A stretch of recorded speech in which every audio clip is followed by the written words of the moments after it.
make sure I get the camera, the microphone set up. Hello?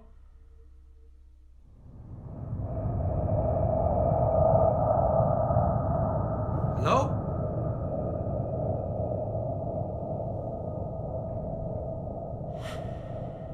Bob? Yo, Bob! You messing with me, bro?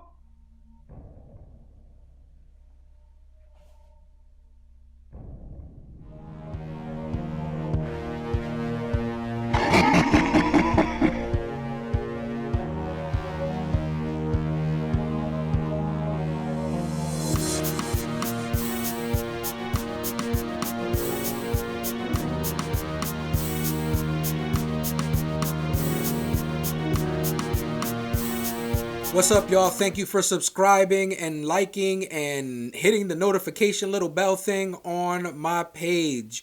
My name is Oscar210. If you are coming back to us, thank you so much. I really mean that. There is no channel without you. If you're here for the first time, do me a solid. Just subscribe and hit the bell and get notifications when I release these videos.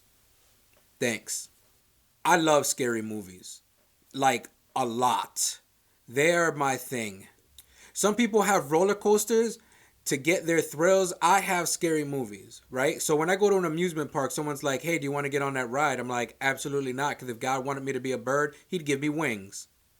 But I do get my thrill. I get my excitement. The heart beating, the sweaty palms, the anticipation, all that stuff through scary movies. I love them very much. I get a lot of flack for liking horror films. Actually, I get a lot of flack for liking a lot of stuff as a Catholic. Hip-hop, professional wrestling, Univision, telenovelas, Dragon Ball. But me and my friend JP put out a video last year, actually, and I'll go ahead and post it at the end of this video, and if I can somehow figure out to put it up there, but I awkwardly point and something may not happen, so if it doesn't, so what? But the video's there. If you guys want to watch that, there's a few disclaimers and kind of where we stand in terms of Catholics liking horror films. And there's a few guidelines too. But I am going to express this. If you do not like horror films, then so what? I'm not asking you to like them, okay? But also don't start sticks and stoning me and hating on my comments because that's something that I like. Ever since I saw my first horror film, it was Night of the Living Dead. Now, I'm not old enough to have remembered the original, but I remember the 1990 remake. I was in love. That moment that I was there watching and I was completely captivated and scared and I was there. I was there with that film. I just had this moment of like, this was it. Now, I've been watching scary movies for a very long time. And it wasn't because my parents didn't like watch me or they were very strict. It's just, cable. But I was hooked. My favorite genre in all of movies is horror. That's kind of what I'm getting to. I love horror films. And two of my favorite subgenres within that greater genre is that of the spiritual element of horror films and zombie films. Love, hands down, zombie. There are people in life that are like bear snobs, right? Well, me, I'm a zombie snob, right? Like, don't be giving me none of this nonsense of warm bodies and I zombie and stuff. Like, I'm not into that. I'm not into that. I'm like one of those loyal, hardcore, like love zombie films for what they were. I mean, well, I make two exceptions: Shaun of the Dead and Zombieland. But other than that, I ain't trying to hear it. This whole zombie myth, folklore, this fascination or this fear of zombies, this isn't something new to our culture. It's been around. People fear the dead, all right? Biblically, we can see moments of fearing the dead. We see the Greeks that fear the dead. There's some archaeological finds of them burying the dead chained to heavy rocks or boulders. So in case they did come back, they didn't wreak havoc on their culture. This isn't new to our society in terms of the dead coming back. So this idea of zombie as folklore, myth, fear, or fascination isn't new. but it became more popularized through the cinematic introduction of zombies. Now, in the 1930s, we saw movies like Frankenstein, Dracula, The Werewolf, and in 1932, White Zombie came out, introducing the zombie. These films unlocked the imagination of an individual and made these characters come to life.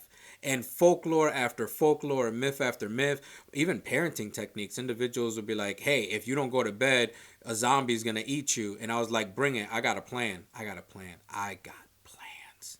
But that film and films that followed in the black and white era would pale, literally and figuratively, in comparisons to all the others that were to come. Now, there are two individuals. When you talk about zombie films, there's two directors that essentially kind of paved the way for our modern day depiction of zombies. One is an Italian director known as the Godfather of Gore, Luciano Fulci. He was known for doing a lot of other horror films other than zombie, and he was known for his gore. The element that he would just shock individuals with grotesque images and cinematography. His style was very grindhouse, very much trying to make you upset, very much trying to make you sick. He didn't want you to sit through one of his films.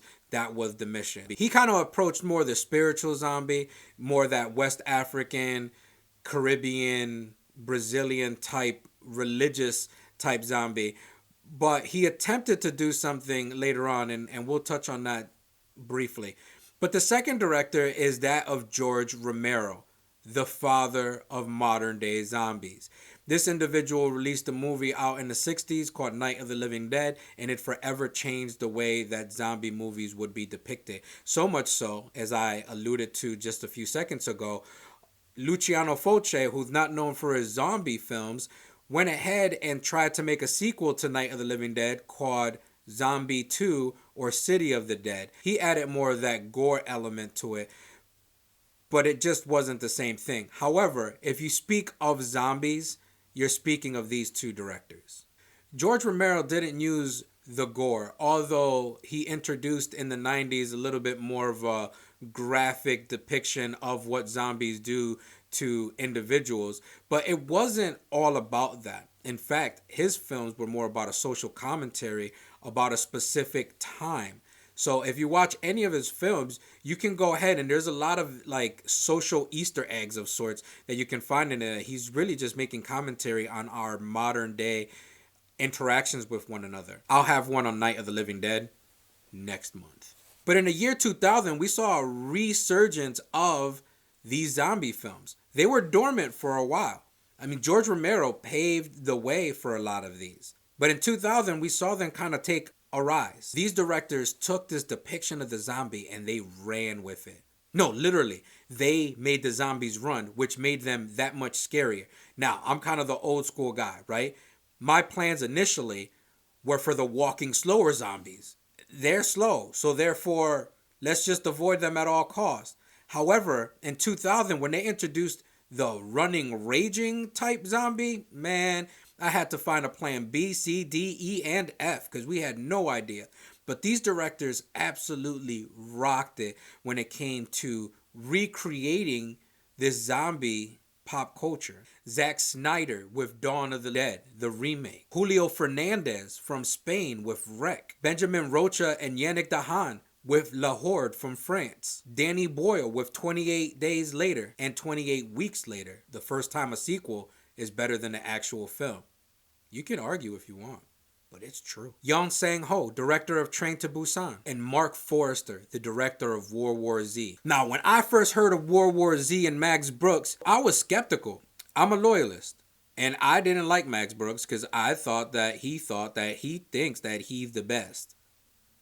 I'm the best. But anyway, he did his thing. World War Z was awesome. Now, World War Z tend to change the genre as a whole because up to World War Z, the zombies worked in a horde mentality. Now, Zack Snyder kind of foreshadowed this slightly by introducing a faster, more raging zombie, as did Danny Doyle in 28 Days and 28 Weeks Later.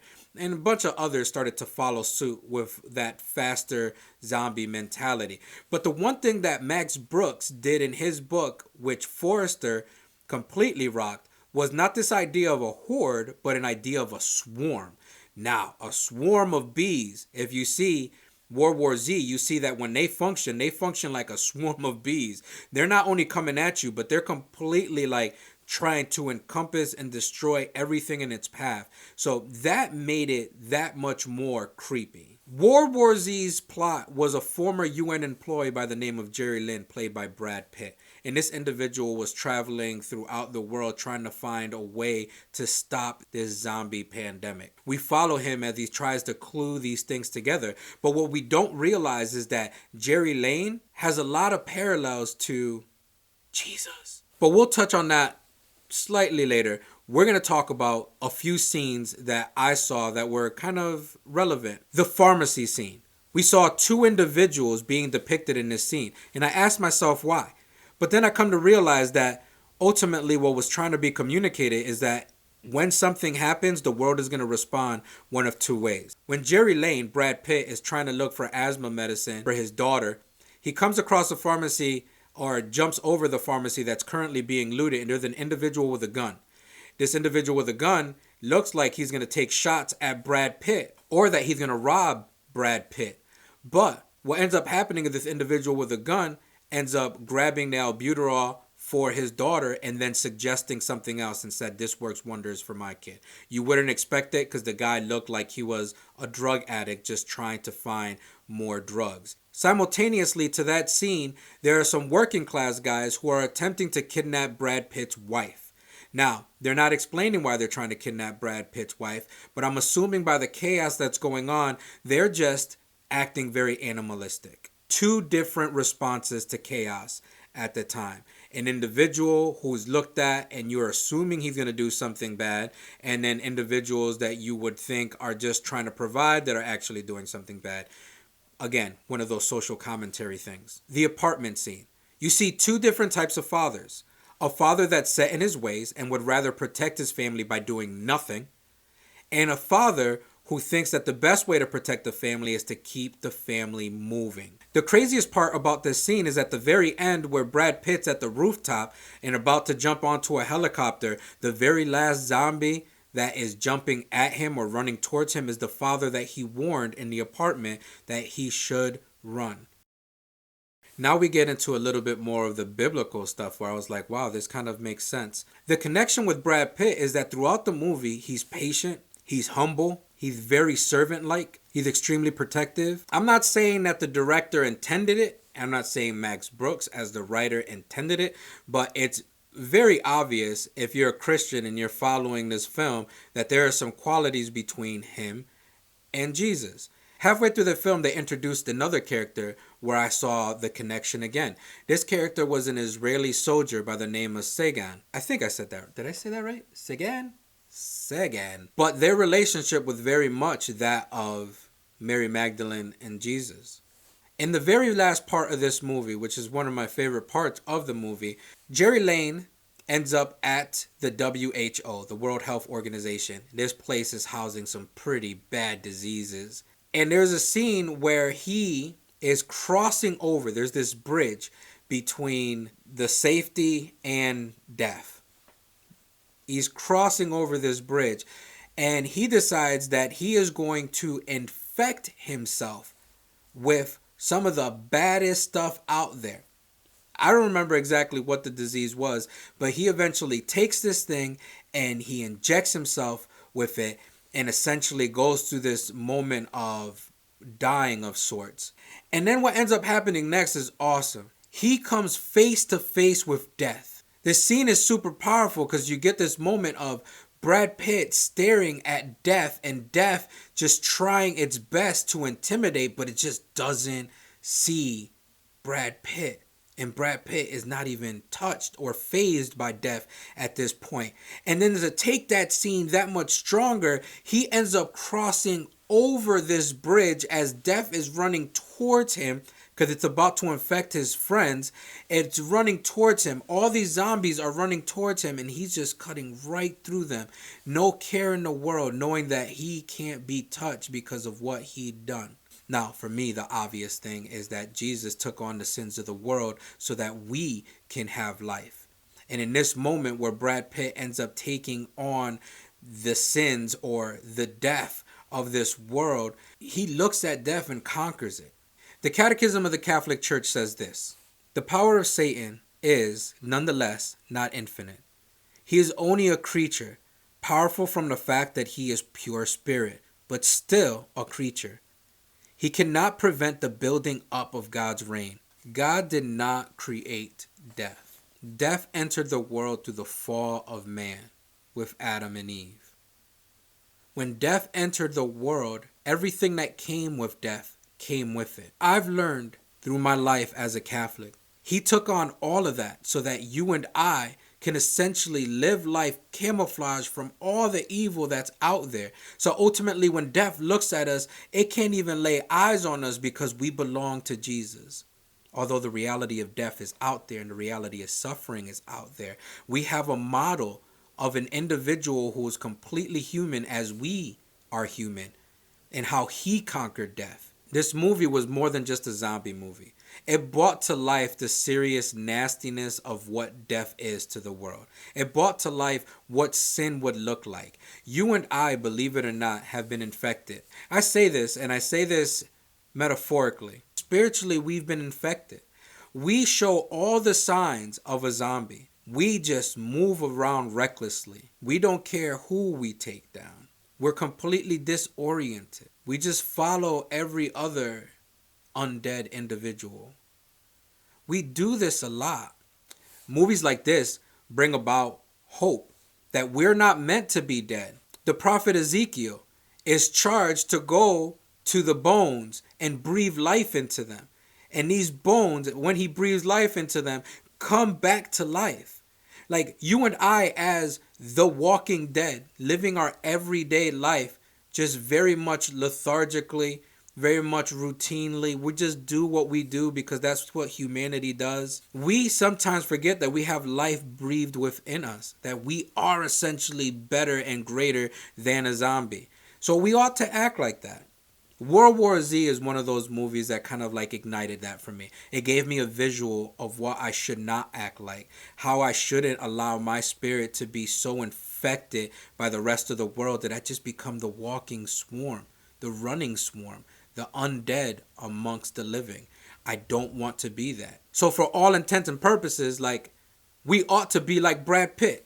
Nah, scratch that. We need to be like Jesus. See, because the only reason Brad Pitt did what he did, because it was emulated by someone else first. Again, I'm not saying that Forrester or Max Brooks were sitting there reading the gospel and writing their script. But I would beg to think that they had some sort of an idea of Christianity, therefore implying it. We can find beauty in a lot of things. And ultimately, even in this movie, as horrifying as it may be, points us to a greater good. This is your boy 210, and this is Chilling Catholic Connections. I enjoyed it. I hope you did too. I'll see you next month.